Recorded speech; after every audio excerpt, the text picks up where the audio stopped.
في قرية صغيرة تقع بين الجبال القاحلة والصحراء الشاسعة، كان هناك شاب يدعى زيد. ولد يتيما بعد أن فقد والديه في حادثة مأساوية عندما كان طفلا صغيرا. نشأ زيد وحيدا، لا أهل يحمونه ولا قبيلة تدافع عنه. كان يعيش في كوخ صغير على أطراف القرية، حيث كان يعمل في حراثة الأرض ورعاية الماشية لكسب قوت يومه. على الرغم من قسوة الحياة، كان زيد يتمتع بشخصية طيبة ونقية. كان الناس يلاحظون ابتسامته الدائمة حتى في أحلك الظروف، لكنهم لم يكونوا دائما لطفاء معه. فكثير من أهل القرية كانوا يعاملونه بقسوة، يسخرون منه لأنه يتيم، ويستغلونه في الأعمال الشاقة دون مقابل. وكأن اليتم ليس كافيا ليكون عبئا عليه، كان البعض يعتبره لعنة بسبب الظروف الغريبة التي رافقت وفاة والديه. بيد أن زيدا لم يكن وحيدا تماما، كان هناك شخص واحد يشعر به ويتقاسم معه آلامه وأحلامه، وهي الفتاة الجميلة والحكيمة ليلى. كانت ليلى تنتمي إلى إحدى العائلات القوية في القرية، لكنها كانت مختلفة عن الآخرين. كانت تتمتع بقلب طيب وروح نبيلة، وكانت ترى في زيد شيئا خاصا، شجاعة داخلية وإصرارا على مواجهة الحياة رغم كل التحديات. كان الأطفال في القرية غالبا ما يسخرون من زيد، لكن ليلى كانت تقف بجانبه بصمت، تدافع عنه دون أن تقول كلمة. في بعض الأحيان كانت تجلب له الطعام أو تساعده في أعماله الشاقة. ومع مرور الوقت أصبحت العلاقة بينهما أعمق، لم تكن مجرد علاقة صداقة، بل كان هناك احترام متبادل وإعجاب غير معلن. لكن هذه العلاقة الطيبة لم تمر مرور الكرام. الشيخ صابر، الرجل القوي والمسيطر على القرية، كان يراقب كل شيء بعينين حادتين مليئتين بالشكوك. كان صابر شيخا متسلطا يحكم القرية بقبضة من حديد. كان يكره أي شيء قد يهدد سلطته أو يزعزع استقرار القرية، وكان يرى في زيد خطرا محتملا. كان صابر يعلم أن زيدا رغم فقره ويتمه يتمتع بشخصية قوية وقدرة على التأثير في الناس. كان يخشى أن يصبح زيد رمزا للشباب في القرية، وأن يتحدى سلطته يوما ما. لذلك بدأ صابر يخطط للتخلص من زيد منذ أن لاحظ العلاقة المتزايدة بينه وبين ليلى. في أحد الأيام بينما كان زيد يعمل في الحقل، لمح الشيخ صابرا يقف بعيدا وينظر إليه بنظرة غريبة مليئة بالغضب والحقد. شعر زيد بشيء غريب في الهواء، لكنه لم يستطع فهم ما يجري. ظل يفكر في الأمر طوال الليل، وبدأ يشعر بأن الأيام القادمة تحمل له شيئا كبيرا، شيئا قد يغير حياته إلى الأبد. مرت الأيام وبدأت القرية تشهد تغييرات غريبة. كان الجو مشحونا بالتوتر، والجميع يشعر بأن شيئا ما على وشك الحدوث. زيد رغم بساطته وطيبته بدأ يلاحظ أن أهل القرية أصبحوا أكثر برودة تجاهه. لم يعد يجد الابتسامات المعتادة من بعض الجيران، ولم تعد ليلى قادرة على زيارته كما كانت تفعل سابقا. في أحد الأيام، وبينما كان زيد يعمل في حقل بعيد عن القرية، لمح ليلى وهي تقترب منه بحذر. كانت تبدو قلقة ووجهها يحمل علامات التوتر. جلست بجانبه بصمت لبعض الوقت قبل أن تقول بصوت خافت: زيد، عليك أن تكون حذرا، الناس بدأوا يتحدثون عنك. فز زيد بقلق: يتحدثون عني؟ لماذا؟ ماذا فعلت؟ أجابت ليلى بصوت متردد: هم يقولون إنك تحاول استغلالي لأهداف غير شريفة. والدي وأهل القرية يعتقدون أنك تقترب مني فقط لأنني من عائلة قوية، وأنك تريد تحقيق مكانة لنفسك عبر هذه العلاقة.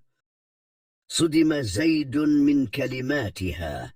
لم يكن يتخيل أن أفعاله الطيبة قد تفهم بهذه الطريقة. حاول أن يرد، ولكن ليلى قاطعته بسرعة: أنا أعلم أنك بريء، ولكن والدي والشيخ صابرا يضغطان علي بشدة. لا أستطيع الوقوف بجانبك الآن، ولكن أرجوك كن حذرا، أشعر بأن شيئا سيئا قادم. بعد أن انتهت ليلى من كلامها، قامت وغادرت بسرعة دون أن تنظر خلفها. تركت زيدا وحيدا مع أفكاره المختلطة. شعر بالحزن والإحباط، ولكنه حاول أن يقنع نفسه بأن كل شيء سيكون على ما يرام. ربما كان الأمر مجرد سوء فهم سيزول مع مرور الوقت. في تلك الليلة حدث أمر غريب هز القرية بأكملها. أثناء نوم الجميع تم العثور على خيمة الشيخ صابر ممزقة، وبعض ممتلكاته الثمينة مفقودة. لما انتشر الخبر في القرية صباحا، كان الجميع في حالة ذعر.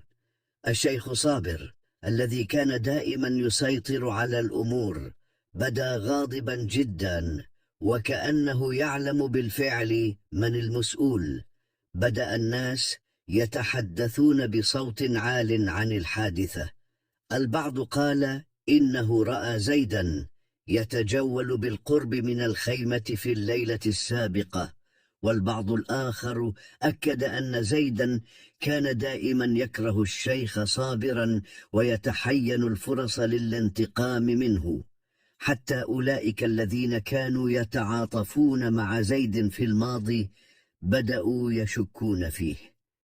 في اليوم التالي دعا الشيخ صابر جميع أهل القرية إلى الاجتماع في الساحة الرئيسية. وقف أمام الجميع وقال بصوت قوي ومليء بالغضب: أيها الناس، لقد تعرضت لإهانة كبيرة. شخص ما حاول أن يسرق ممتلكاتي ويحط من قدرتي أمامكم جميعا، ولا يمكنني إلا أن أشير إلى ذلك اليتيم الذي لا أب له ولا قبيلة تحميه. مرت الأيام التالية على القرية وكأنها عاصفة قوية تهدد بهدم كل شيء. الشيخ صابر لم يتوقف عن إشعال نار الغضب في قلوب أهل القرية ضد زيد. بدأ ينظم اجتماعات سرية مع بعض الشيوخ والوجهاء، يؤكد لهم فيها أن زيدا ليس مجرد لص بسيط، بل هو تهديد للشرف والنظام في القرية. كان صابر يتحدث بأسلوب مقنع، يستغل الجهل والخوف لدى الناس ليجعلهم يصدقون أنه لا يمكن السماح لزيد بالبقاء بينهم. مع مرور الوقت بدأت الشائعات تنتشر كالنار في الهشيم. لم يعد الأمر يتعلق فقط بحادثة الخيمة الممزقة، بل أصبحت هناك حكايات جديدة تنسج حول زيد. قال البعض إنه كان يخطط لتدمير القرية منذ فترة طويلة، بينما أكد آخرون أنهم رأوه يتحدث مع غرباء مشبوهين في الليل. حتى الأطفال في القرية بدأوا يتجنبون زيدا ويخافون من مجرد الاقتراب منه. أما بالنسبة لليلى فقد أصبح وضعها أكثر تعقيدا.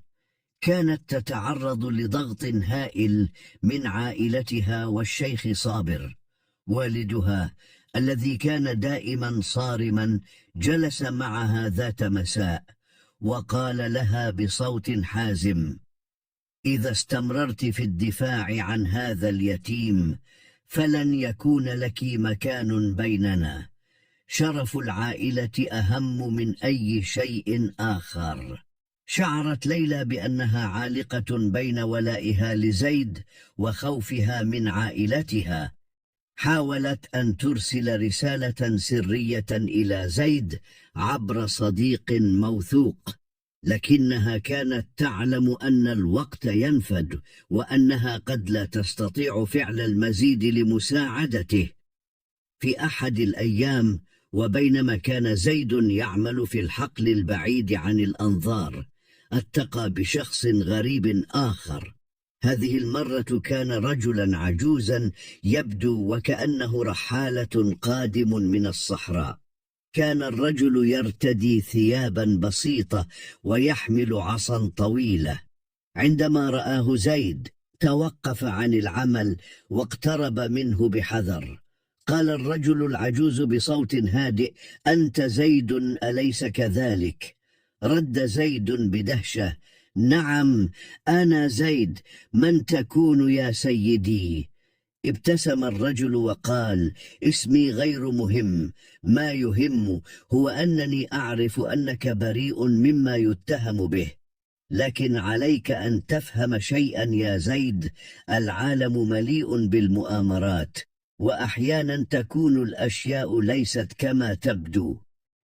ثم أخرج الرجل العجوز خاتما قديما من كيس صغير كان يحمله وسلمه لزيد قائلا: احتفظ بهذا الخاتم، قد لا تفهم الآن أهميته، لكنه سيكون مفتاحا لحل اللغز الذي يطاردك.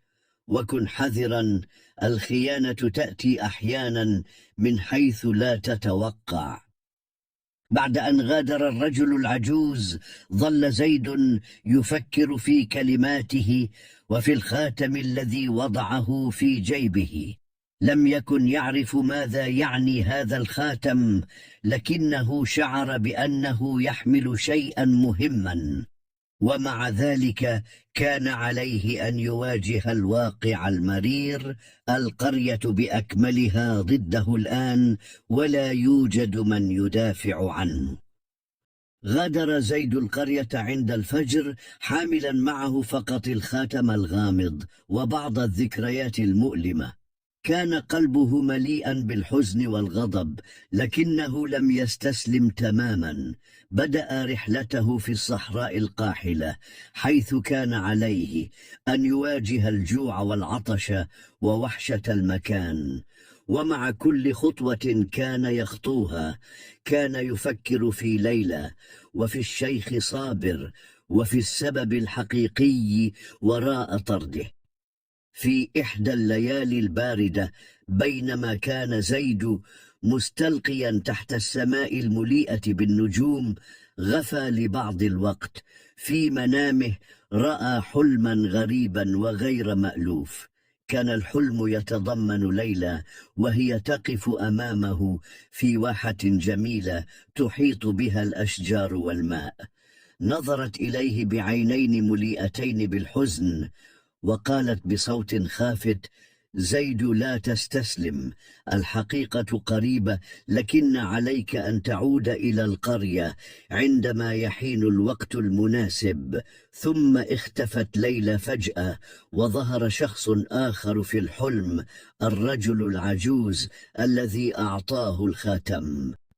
قال له بصوت هادئ ولكنه مليء بالقوة: يا زيد، هذا الخاتم هو مفتاح الماضي والحاضر. ابحث عن الحكيم صالح في الجبل الشمالي، فهو الوحيد الذي يستطيع مساعدتك في فهم الحقيقة. استيقظ زيد من حلمه وهو يشعر بارتباك شديد. كان الحلم يبدو حقيقيا جدا وكأنه رسالة من عالم آخر. أخرج الخاتم من جيبه ونظر إليه بتمعن. كان الخاتم قديما ومصنوعا من معدن غريب، محفورا عليه رموز غامضة لم يستطع فكها. قرر زيد أنه لن يستسلم للظلم. إذا كان الحلم يحمل رسالة حقيقية فعليه أن يتبعها. بدأ يمشي باتجاه الجبل الشمالي الذي ذكره الرجل العجوز في الحلم. كان يعرف أن الطريق سيكون طويلا وصعبا، لكنه كان مستعدا لمواجهة أي تحد من أجل كشف الحقيقة وإثبات براءته. بعد أيام من المشي في الصحراء، وصل زيد أخيرا إلى الجبل الشمالي. كان الجبل يبدو مخيفا ومهيبا، وكأنه يخفي الكثير من الأسرار. بدأ يصعد الجبل بصعوبة حتى وصل إلى كهف صغير محفور في الصخرة.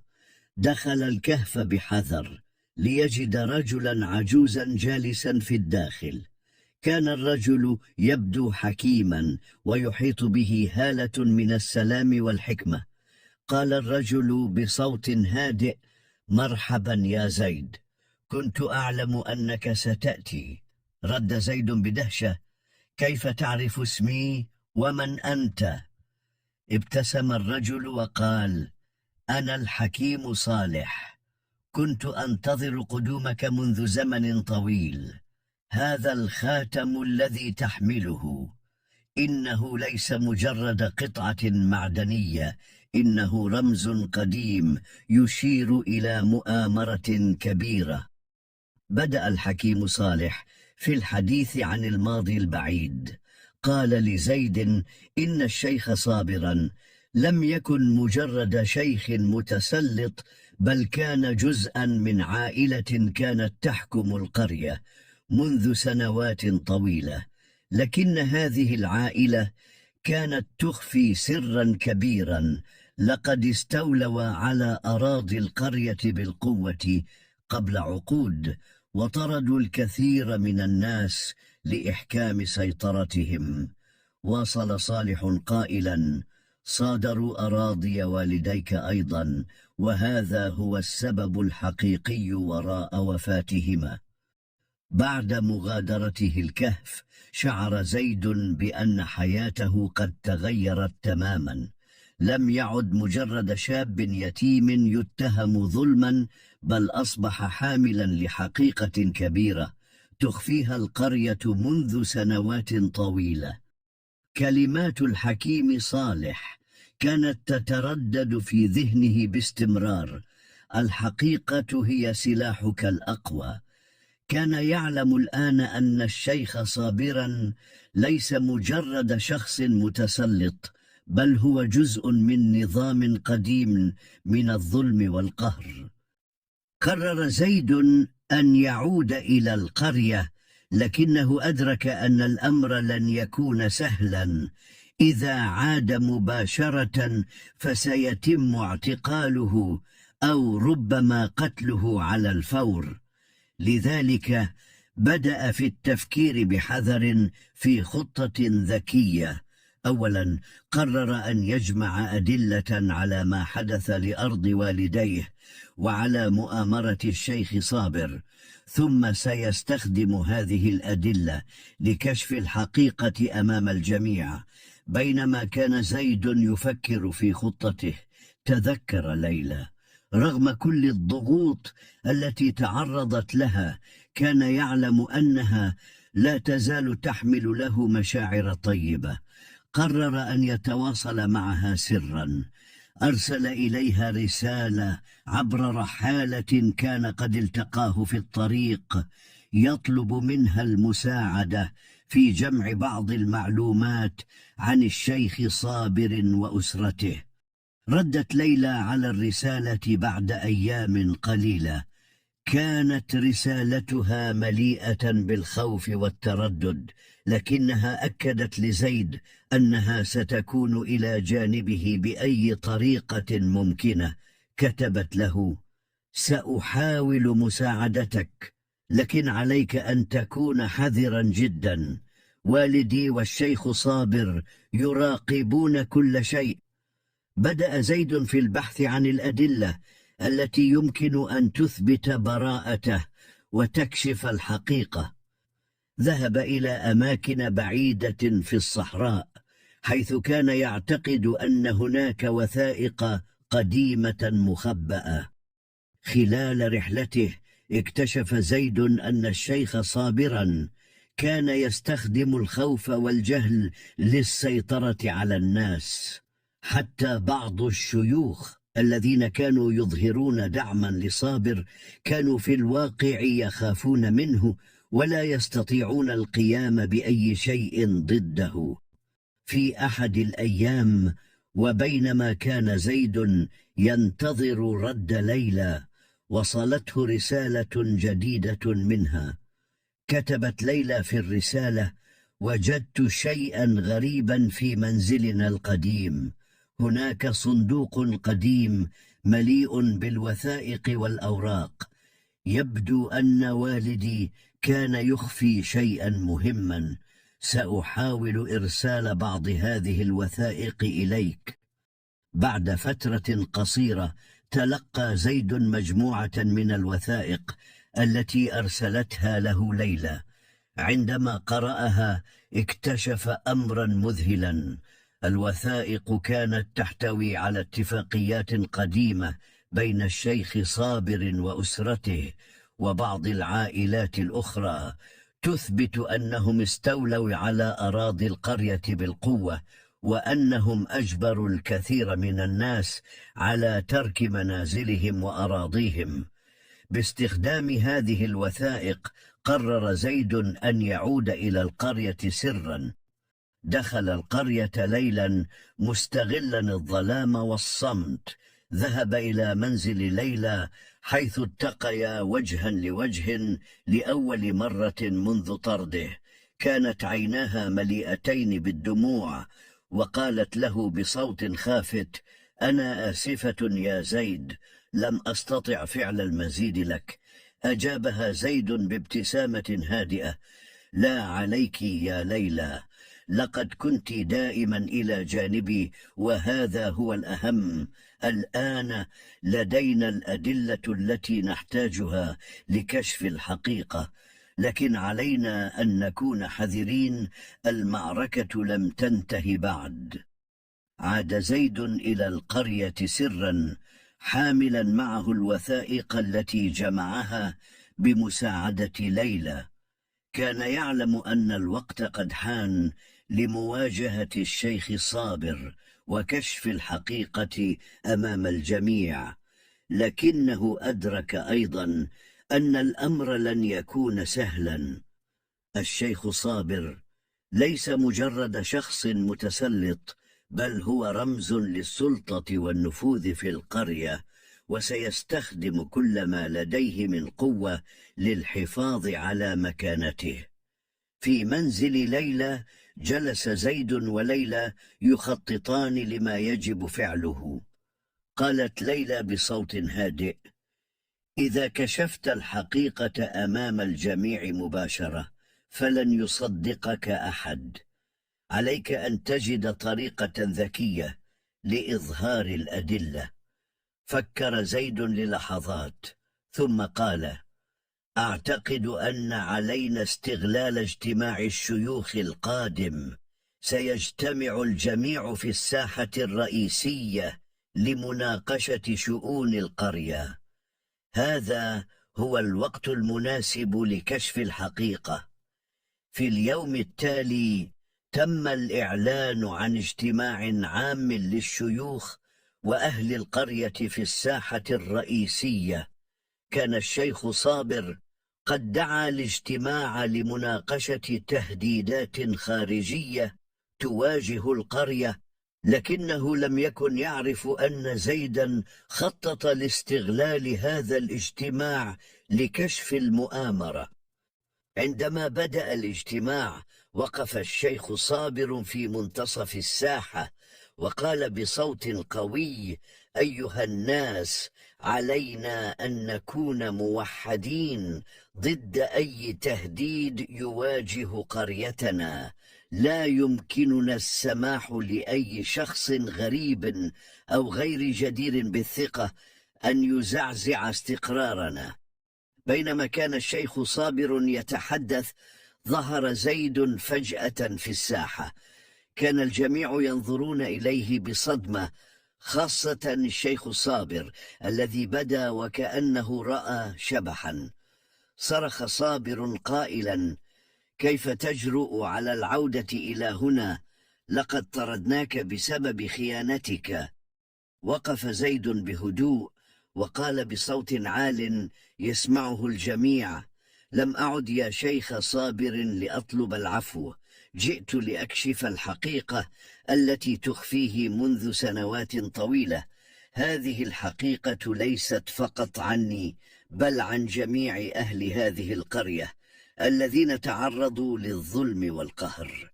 أخرج زيد الوثائق التي جمعها ورفعها عاليا أمام الجميع.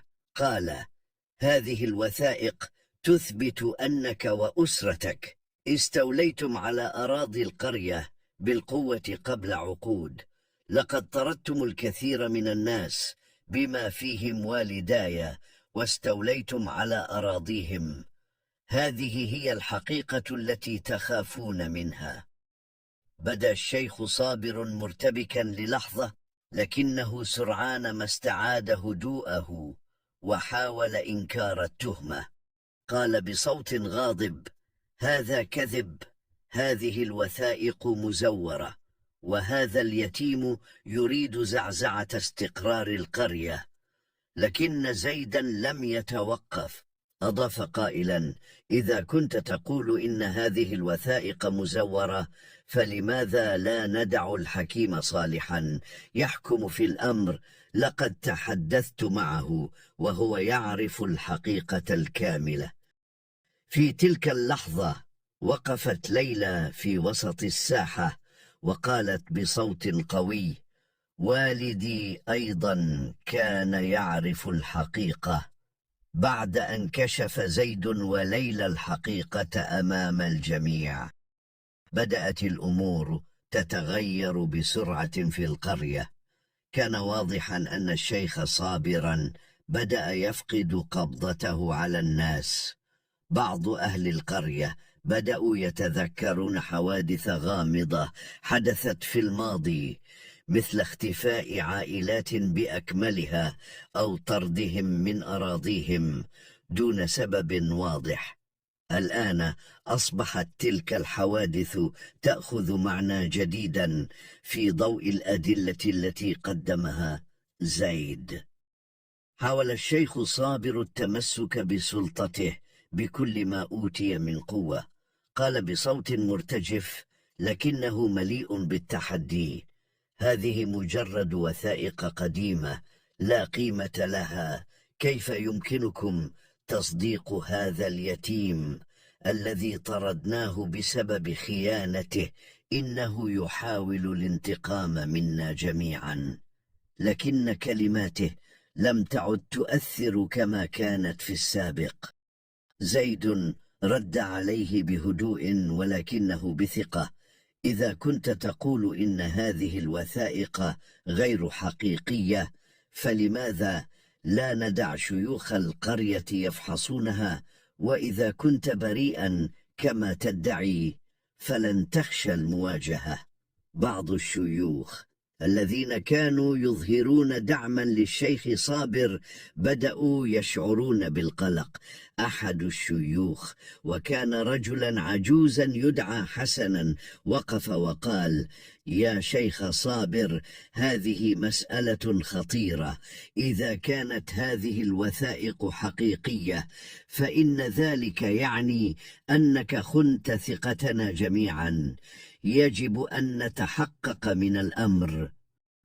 شعر الشيخ صابر بأن الأرض تنهار تحت قدميه. لم يكن يتوقع أن الأمور ستصل إلى هذا الحد. حاول مرة أخرى إنكار كل شيء، لكن كلماته أصبحت أضعف وأقل إقناعا. في تلك اللحظة تدخلت ليلى مرة أخرى وقالت بصوت واضح ومليء بالإصرار: والدي كان يعرف الحقيقة أيضا. لقد كان يخاف منك يا شيخ صابر، لذلك لم يجرؤ على قول أي شيء، لكنني لن أبقى صامتة بعد الآن. هذه الوثائق ليست سوى جزء صغير من الحقيقة، هناك المزيد مما تخفيه. ثم أخرجت ليلى وثيقة أخرى كانت تحتفظ بها وقالت: هذه وثيقة تثبت أن الشيخ صابرا أجبر والدي على توقيع اتفاقية لبيع أرضنا له مقابل مبلغ زهيد. كان ذلك قبل سنين طويلة، لكن والدي لم يستطع الاعتراض خوفا منك. لم يعد الشيخ صابر يستطيع الصمود أمام كل هذه الحقائق. بدأ يترنح كما لو أن الأرض تهتز تحت قدميه، ثم انهار أخيرا على ركبتيه وهو يصرخ بصوت مختنق: نعم، أنا فعلتها. استوليت على الأراضي بالقوة لأنني كنت أخشى أن أفقد نفوذي، لكنني فعلت ذلك من أجل القرية. كنت أعتقد أنني أحمي الجميع. لم يصدق أحد كلماته الأخيرة. بدأ الناس يصرخون ويتحدثون بصوت عال، يعبرون عن غضبهم وخيبة أملهم. حتى أولئك الذين كانوا يدافعون عنه بدأوا يبتعدون عنه. أصبح واضحا أن سلطته قد انتهت إلى الأبد. بعد انهيار الشيخ صابر وهروبه من القرية، بدأت حياة القرية تتغير تدريجيا. زيد الذي أصبح رمزا للعدالة والقوة قرر أن يقود أهل القرية نحو عهد جديد من الصدق والمساواة، لكنه كان يعلم أن الأمر لن يكون سهلا. سنوات طويلة من الظلم والقهر تركت آثارا عميقة على الجميع، وكان من الضروري إصلاح ما تم تدميره. أول خطوة قرر زيد القيام بها كانت إعادة الأراضي التي استولى عليها الشيخ صابر وأسرته إلى أصحابها الشرعيين. جمع الوثائق التي كشفها مع ليلى، واستدعى الشيوخ وأهل القرية لمناقشة الأمر. قال زيد بصوت هادئ ولكنه مليء بالثقة: هذه الأراضي ليست ملكا لأحد بعينه، إنها ملك للجميع. يجب أن نعيد كل شخص إلى أرضه ونبدأ صفحة جديدة. بدأت عملية إعادة الأراضي ببطء ولكن بثقة. بعض العائلات التي كانت قد طردت من القرية عادت بعد سنوات طويلة من الغياب. كانوا يشعرون بالغضب والحزن في البداية، ولكن كلمات زيد الطيبة أعطتهم الأمل بأن المستقبل سيكون أفضل. كانت ليلى دائما إلى جانب زيد في كل خطوة، ساعدته في تنظيم الاجتماعات وتحدثت مع الناس لتشرح لهم أهمية الوحدة والتسامح. أصبحت ليلى أيضا رمزا للشجاعة والصدق، حيث قررت الوقوف ضد والدها وعائلتها من أجل الحق.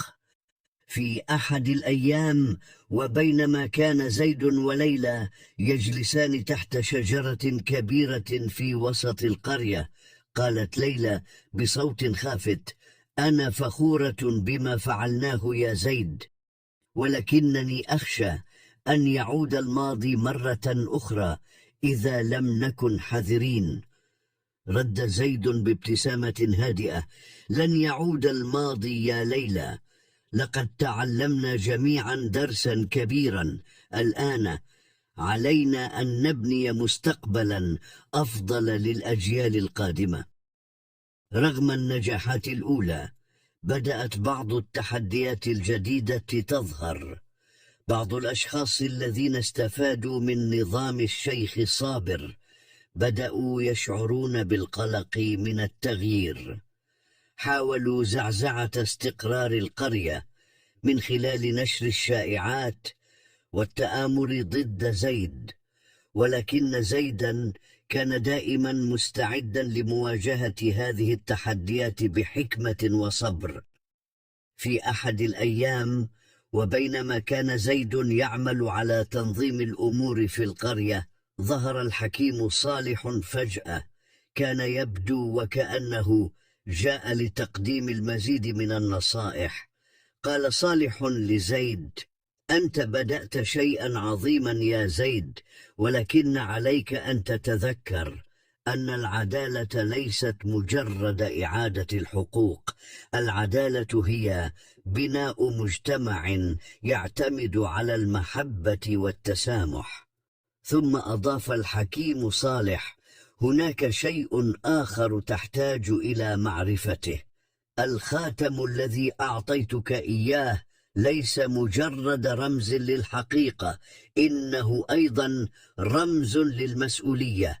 عندما تحمل هذا الخاتم فإنك تتحمل مسؤولية حماية القرية من أي ظلم في المستقبل. شعر زيد بأن كلمات الحكيم صالح كانت تحمل رسالة عميقة. أدرك أن مهمته لم تنتهي بعد، وأن عليه الاستمرار في العمل من أجل بناء مجتمع أفضل. وضع الخاتم في جيبه وأقسم في نفسه أنه لن يسمح لأي شخص بأن يكرر أخطاء الماضي. بعد أن استعادت القرية بعض حقوقها المفقودة، بدأت الحياة تدب فيها من جديد. لكن زيدا كان يعرف أن إعادة الأراضي ليست كافية لضمان مستقبل أفضل. كان عليه أن يبني نظاما جديدا يقوم على العدل والمساواة، وأن يزرع في قلوب الناس قيم التسامح والتعاون. قرر زيد أن يدعو أهل القرية إلى اجتماع عام لمناقشة كيفية إدارة القرية في المستقبل. قال لهم بصوت مليء بالإصرار: نحن جميعا مسؤولون عن هذه القرية. لا يمكننا أن نعتمد على شخص واحد لاتخاذ القرارات نيابة عنا. علينا أن نعمل معا لتحقيق العدالة والرفاهية للجميع. اقترح زيد نظاما جديدا يعتمد على اختيار شيوخ القرية بالانتخاب بدلا من الوراثة أو القوة. كانت هذه فكرة جديدة تماما على أهل القرية الذين اعتادوا على أن يكون الشيخ هو الحاكم المطلق. لكن كلمات زيد أقنعتهم بأن هذا النظام سيكون أكثر عدلا وشفافية. لعبت ليلى دورا كبيرا في دعم زيد وإقناع النساء والفتيات بالمشاركة في بناء القرية. قالت لهن في أحد الاجتماعات: نحن نصف المجتمع، ولا يمكننا أن نبقى صامتات بعد الآن. علينا أن نساهم في بناء مستقبلنا بجانب الرجال. أصبحت ليلى رمزا للنساء في القرية، حيث ألهمتهن للوقوف ضد الظلم والتحدث بصوت عال. كانت تشارك في كل القرارات وتقدم أفكارا ذكية ساعدت في تحسين حياة الجميع. رغم النجاحات التي حققها زيد وليلى، لم تنتهي التحديات تماما. بعض الأشخاص الذين كانوا يستفيدون من نظام الشيخ صابر بدأوا يخططون في الخفاء لإعادة الأمور إلى ما كانت عليه. حاولوا نشر الشائعات وزرع الفتنة بين الناس، لكن زيدا كان دائما مستعدا لمواجهتهم. في أحد الأيام، وبينما كان زيد يتفقد الأراضي التي تم إعادتها لأصحابها، وجد رسالة غامضة ملقاة أمام كوخه. كانت الرسالة تحمل تهديدا واضحا: إذا استمررت في تغيير الأمور فلن تكون آمنا هنا. لم يخف زيد من التهديد. عاد إلى أهل القرية وأخبرهم بما حدث. قال لهم: نحن نواجه الآن تحديا جديدا، لكن إذا وقفنا معا فلن يتمكن أحد من إعادة الماضي مرة أخرى. قرر أهل القرية الوقوف بجانب زيد وليلى. بدأوا في العمل معا لحماية القرية من أي تهديدات خارجية أو داخلية. أصبحت القرية أكثر تماسكا من أي وقت مضى، حيث شعر الجميع بأنهم جزء من شيء أكبر. في تلك الليلة رأى زيد حلما آخر. هذه المرة كان الحلم يتضمن الحكيم صالحا، وهو يقول له: يا زيد، لقد بدأت شيئا عظيما، لكن عليك أن تتذكر أن العدالة ليست مجرد نظام أو قوانين. العدالة هي قلب مليء بالمحبة والتسامح. عندما تترك هذه القرية، تأكد أنك تركت فيها قلبا ينبض بهذه القيم. استيقظ زيد من حلمه وهو يشعر بارتباك شديد. لماذا قال له الحكيم صالح إنه سيترك القرية؟ هل يعني ذلك أنه لن يبقى هنا للأبد؟ رغم ذلك قرر زيد أن يركز على الحاضر. كان يعرف أن مهمته لم تنتهي بعد، وأن عليه الاستمرار في بناء مستقبل أفضل للقرية. مرت الأيام وأصبحت القرية مكانا مختلفا تماما عما كانت عليه في الماضي. بفضل جهود زيد وليلى أصبحت القرية رمزا للعدالة والتسامح. الأراضي أعيدت لأصحابها، والناس بدأوا يعملون معا بروح من التعاون والمحبة. لكن زيدا كان يشعر بشيء غريب في قلبه. كان يعرف أن مهمته قد انتهت تقريبا، وأن الوقت قد حان لاتخاذ قرار صعب. في أحد الليالي جلس زيد وحيدا تحت السماء الملتئلة بالنجوم. كان يفكر في كل ما حدث منذ طرده من القرية حتى هذه اللحظة. شعر بالفخر لما حققه، لكنه شعر أيضا بأن القرية لم تعد بحاجة إليه كما كانت في السابق. فكر في كلمات الحكيم صالح التي قالها له في الحلم: عندما تترك هذه القرية، تأكد أنك تركت فيها قلبا ينبض بالمحبة والتسامح.